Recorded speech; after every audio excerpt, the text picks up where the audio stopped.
ఎకరం 99 పైసలు కాడికి ఇస్తారా? ఆ టీసీఎస్ సంస్థకి గ్రాస్ రెవెన్యూ కింద సంవత్సరం 62,000 కోట్లు, నికర లాభం 12,000 కోట్లు నికర లాభం.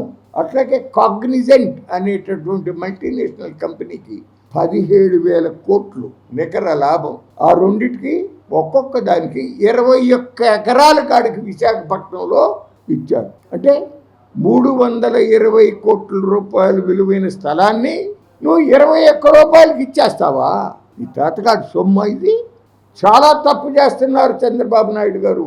అంతేకాదు, ఈ రాష్ట్ర చీఫ్ సెక్రటరీగా ఉన్నటువంటి ఆసామికి కూడా నేను హెచ్చరిస్తా ఉన్నా.